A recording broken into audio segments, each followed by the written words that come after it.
Imagine being an ancient human for a moment. One member of your group has just died. You have no shovel, no cemetery, no priest, and no instruction manual titled, "What to Do When Grug Stops Breathing." A serious failure of prehistoric publishing. The body cannot feel cold anymore. It cannot feel pain. It does not care whether it lies beneath the earth, beneath a tree, or directly in the path of something with very large teeth. So why would ancient humans spend hours cutting into hard ground with sticks, sharp stones, and their bare hands, for someone who could no longer benefit from it? At some point in prehistory, ancient humans stopped simply leaving their dead behind. They began digging pits, placing bodies inside them, sometimes arranging those bodies carefully, sometimes adding pigment, animal remains, or objects that still had value to the living. That was not an obvious thing to do. It was expensive, exhausting, and completely useless to the dead. So why did they do it? To understand the first funeral, begin with the first problem. The dead do not leave on their own. Ancient humans moved frequently, but they also returned to useful places, caves, shelters, water sources, and hunting grounds. If someone died at one of those places, the group had a decision to make. They could leave the body and abandon the site. They could carry it somewhere else. Or they could remain nearby while the body slowly changed into something almost unrecognizable. First came the stillness, then the smell, then insects, then scavengers. A familiar face became swollen, darkened, and damaged. The person was clearly gone, yet their body was still lying among the people who knew them. And that body attracted attention. Hyenas, wolves, and other scavengers did not care that this had once been somebody's brother, mother, child, or annoyingly confident hunting partner. Nature has never been especially respectful of emotional boundaries. For ancient humans, a corpse near camp was not an abstract philosophical problem. It was immediate, physical, and increasingly difficult to ignore. The simplest explanation for burial is practical. Covering a body reduces the smell. It makes the corpse harder for scavengers to reach. It allows the group to keep using a valuable shelter without watching animals pull apart someone they once knew. Perhaps the earliest version was barely a burial at all, a few branches placed over a body, then stones, then more stones because apparently hyenas are very committed employees. Eventually, ancient humans may have discovered that putting the body below the ground worked better than piling things on top of it. No grand spiritual awakening was required. No ancient philosopher needed to stand beside the fire and invent the soul.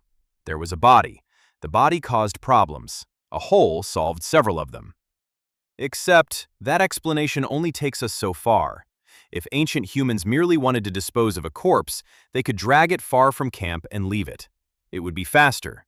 It would cost fewer calories, and the local scavengers would provide a free cleaning service. But some ancient humans did something much more deliberate. They placed bodies in prepared pits. Not thrown in like waste, placed. In some early burials, the arms and legs appear to have been arranged. Some bodies were positioned on their sides, with the limbs drawn inward. At certain sites, ancient humans used the same cave for more than one burial. That changes the meaning of the whole. A disposal pit exists because the living want a body gone. A grave exists because the living still care what happens to it. Somewhere between those two actions, the corpse became more than a problem. It became their dead. This difference is important because ancient humans lived in small groups. Survival depended on long relationships. Every skilled hunter, food gatherer, tool maker, caregiver, and storyteller mattered. When one of them died, the group did not lose a replaceable unit. They lost knowledge, protection, labor, familiarity. A voice that had been beside the fire for years. The body had stopped being a person, but to the people looking at it, it had not yet become an object. Archaeologists cannot show us the very first grave. Older burials may have disappeared, been disturbed, or left no evidence that survived. But some of the earliest widely accepted intentional burials come from the Levant more than 100,000 years ago. At caves such as Kafsa, School, and Tenchemet, ancient humans did not simply vanish into the soil by accident. Bodies were found in contexts suggesting deliberate placement, sometimes near red ochre, animal remains, or unusual stones. At Kafsa, Archaeologists found multiple ancient humans and pieces of red ochre close to the remains. One adolescent was buried with part of a deer's skull and antlers placed across the chest. Think about the unnecessary effort in that act. Someone selected the object. Someone carried it. Someone placed it beside a person who would never use it. At Tenchemet, ancient bodies were found carefully arranged in pits, alongside ochre fragments and other objects. The burials suggest that this was not one confused ancient human making an unusual decision on a bad afternoon. It was shared behavior. The group understood what was happening. Of course, we can examine an ancient grave. We cannot examine the thought that created it.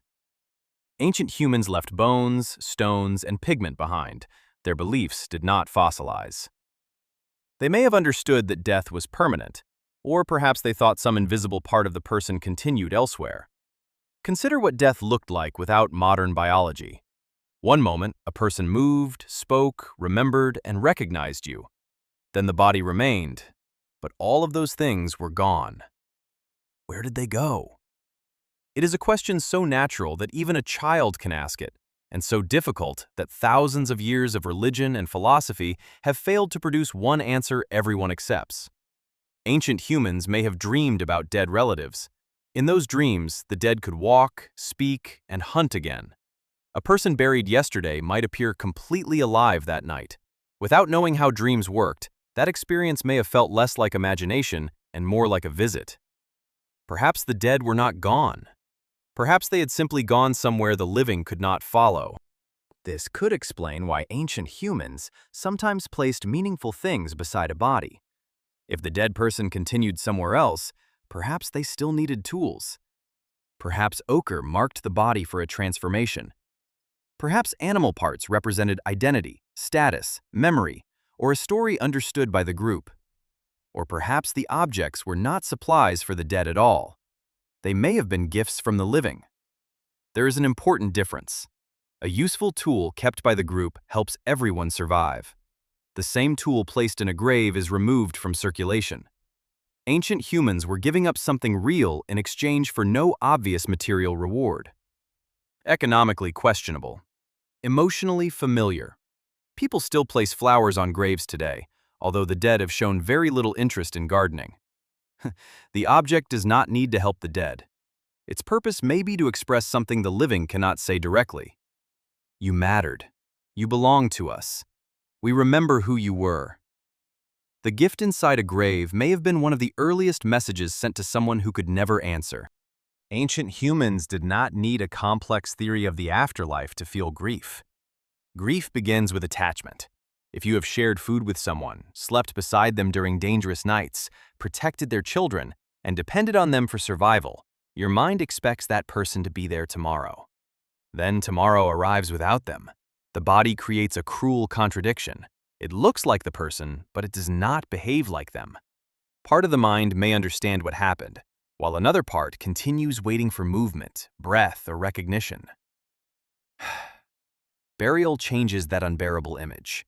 The group performs a final action together. They lower the body, they place something beside it, they cover it. The person disappears gradually through a process controlled by the living, rather than through decay and scavenging. That process creates a boundary. Before the burial, the dead person is physically present but socially absent.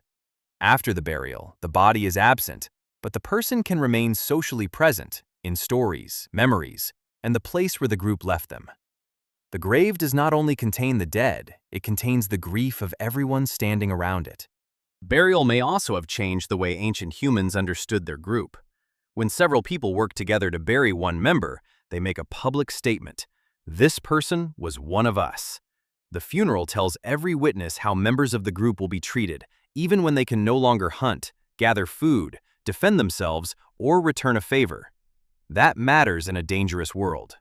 An injured ancient human who saw the group care for its dead could believe that belonging had value beyond immediate usefulness. A child watching the burial learned who their people were, which stories mattered, and where previous generations rested.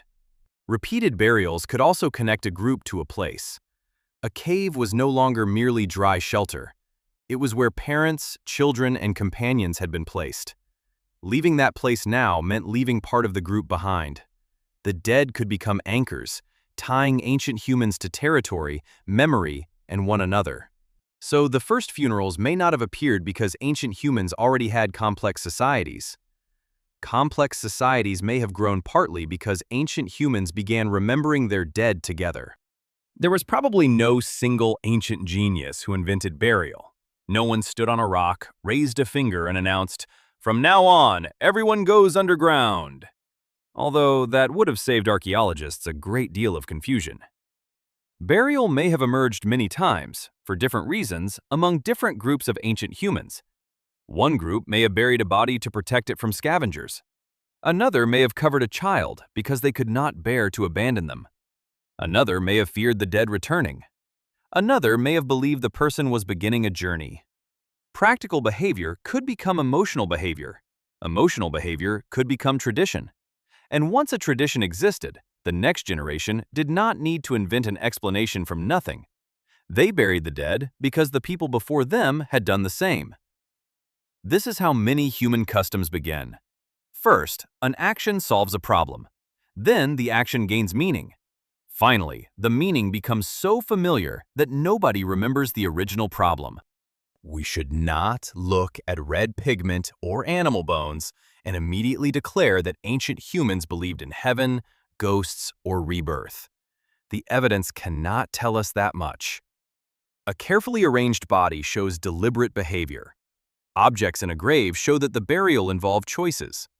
Repeated patterns show that those choices were shared, but the exact belief behind them remains silent.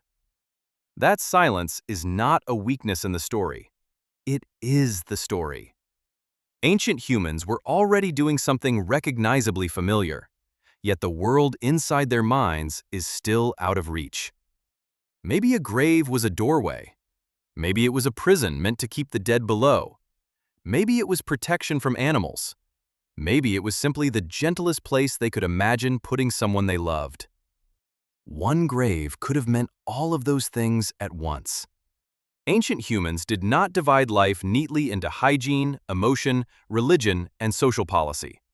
They had a body in front of them, and they had to decide what to do next. So why did ancient humans begin burying their dead? Probably not for one reason. The grave protected a camp from the body. It protected the body from scavengers. It helped the group accept a loss. It preserved the dead person's identity.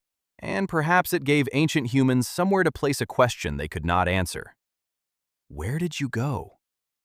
The first burial may have begun as nothing more than covering a corpse. Then someone arranged the hands. Someone returned with red pigment. Someone placed a valued object beside the body. Someone remembered the location. And somewhere during that process, ancient humans stopped disposing of the dead and started saying goodbye. The dead did not need a funeral. They did not need protection from the rain. They did not need flowers, tools, antlers, or a quiet place to rest. The funeral was for the ancient humans still standing around the grave, because death had created a problem no stone tool could solve. Someone could be gone and still matter. And more than 100,000 years later, that is still why we bury the dead.